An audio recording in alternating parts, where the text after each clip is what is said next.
के इस वीडियो में हम लोग बात करने वाले हैं उन 7 लोगों के बारे में जो पूरे इंटरनेट को कंट्रोल करते हैं और कभी भी इसको शट डाउन कर सकते हैं।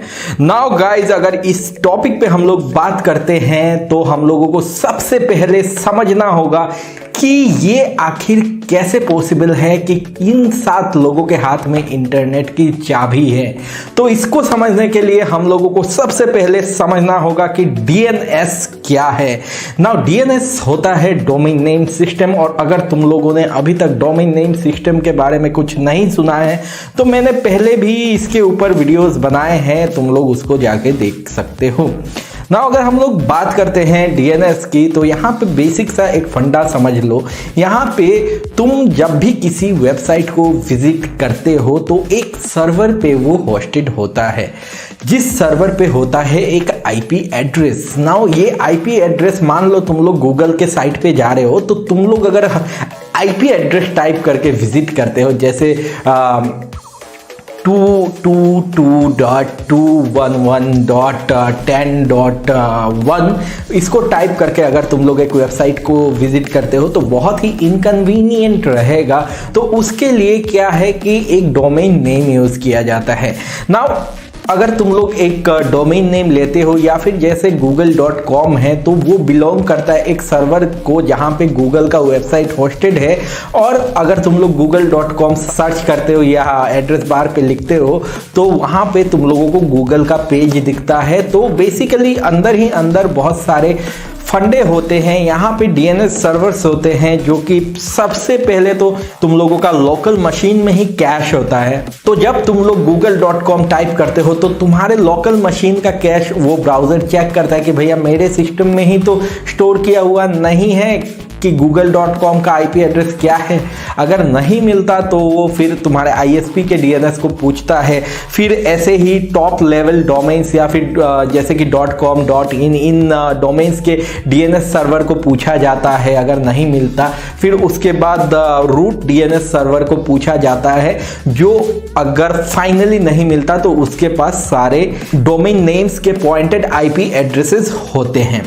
नाउ यहाँ पे बेसिकली क्या है कि तुम लोगों ने मैलवेयर अटैक्स देखे होंगे जिनको यूज़ करके अगर यूज़र google.com टाइप करता है और तुम्हारे पीसी में कोई मैलवेयर है तो वो लेके जाता है किसी भी मलेशियस वेबसाइट पे, जहाँ पे जाने के बाद तुम लोगों का डेटा हैक हो सकता है। तो ये तो लोकल लेवल पे तुम लोगों का प्रॉब्लम हो गया कि तुम्हारे मशीन में इन्फेक्शन है। लेकिन ये अगर तुम्हारे सर्वर पे हो इन्फेक्शन तो क्या होगा? तो बेसिकली तुम्हारे जो सारे डेटा हैं वो कॉम्प्रोमाइज हो जाएंगे और तुम लोग उसको रिजॉल्व भी नहीं कर पाओगे। तो उसको कंट्रोल करने के लिए कुछ चाहिए ना। इंटरनेट इंजीनियरिंग टास्क फोर्स जो अथॉरिटी है वो इस चीज पे 15 साल से काम कर रही है। इस चीज का एक स्टैंडर्ड बना के रखने के लिए डीएनएस डेटा का यूजिंग पब्लिक एंड प्राइवेट की, इसको कहते हैं DNSSEC या फिर domain name system security extension. इसमें क्या होता है, इसमें एक डोमेन नेम का प्राइवेट एंड पब्लिक की होता है। नाउ प्राइवेट एंड पब्लिक की में क्या होता है, जो पब्लिक की होता है वो तो हर किसी को विजिबल होता है। जैसे तुम लोग कहो twitter.com, इसके डीएनएस सर्वर में इसके डोमेन के लिए एक पब्लिक एंड प्राइवेट की होगा। तो पब्लिक की जो है वो तो हर किसी को विजिबल होता है, वो हर कोई देख सकता है। लेकिन जो प्राइवेट की है वो स्टोर किया जाता है एक सिक्योर जगह पे, एक सिक्योर स्टोरेज में, जिसको कोई एक्सेस नहीं कर सकता।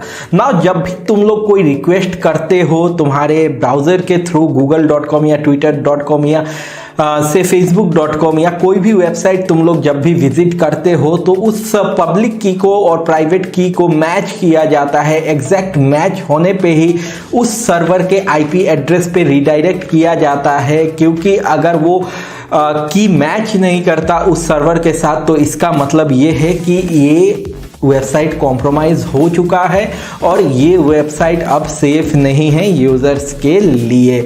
तो ये आइडेंटिकल होना चाहिए।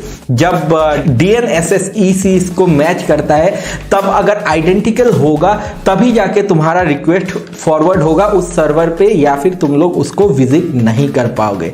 नाउ इस की को जो स्टोर करके रखा जाता है, यहीं पे होती है कहानी शुरू। तो यहाँ पे 7 लोग हैं जिनके पास प्राइवेट की है, उसके स्टोरेज का की दिया गया है और वो की है स्मार्ट कार्ड्स। नाउ यहाँ पे इन 7 लोगों का नाम तो अभी तुम लोग स्क्रीन पे देख रहे हो। तो in case of any terrorist attack या फिर एनी नेचुरल डिजास्टर, अगर तुम्हारा DNSSC कॉम्प्रोमाइज होता है तो ऐसे सिचुएशन में वो 7 लोगों में से 5 लोग एक जगह गैदर होते हैं और उसको कहा जाता है की सेरेमनी। और उस की सेरेमनी में उस 5 स्मार्ट कार्ड को यूज करके कंप्लीट इंटरनेट को रीसेट किया जा सकता है, मतलब बंद करके फिर से चालू किया जा सकता है यूजिंग दोज 5 कीज।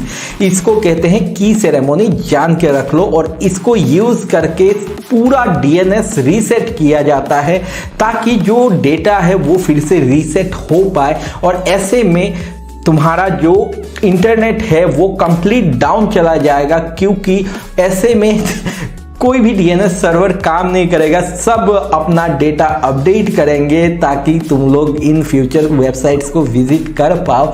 तो ऐसे में इन 7 लोगों के हाथ में पूरा कंट्रोल है तुम्हारे इंटरनेट का, और तुम्हारे इंटरनेट को ये 7 लोग कंप्लीटली डिस्कनेक्ट करके रिकनेक्ट कर सकते हैं।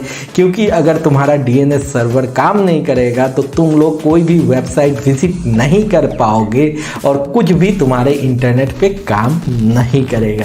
तो गाइज, आशा करता हूं ये वीडियो तुम लोगों ने देखा पूरा और तुम लोगों को बहुत ही इंपॉर्टेंट एक जानकारी मिली जो तुम लोगों को ऑब्वियसली कहीं पे नहीं मिला होगा। तो अगर पसंद आई ये वीडियो तो लाइक कर दो इस वीडियो को, इससे मुझको मोटिवेशन मिलता है।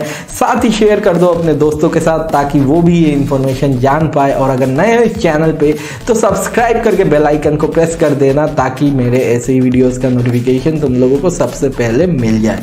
तो मिलता हूं तुम लोगों के साथ फिर से कल सुबह 7 बजे इसी चैनल पे। Take care of yourself, stay healthy, stay blessed, have a great day ahead. I'll see you in next video. Bye and see ya.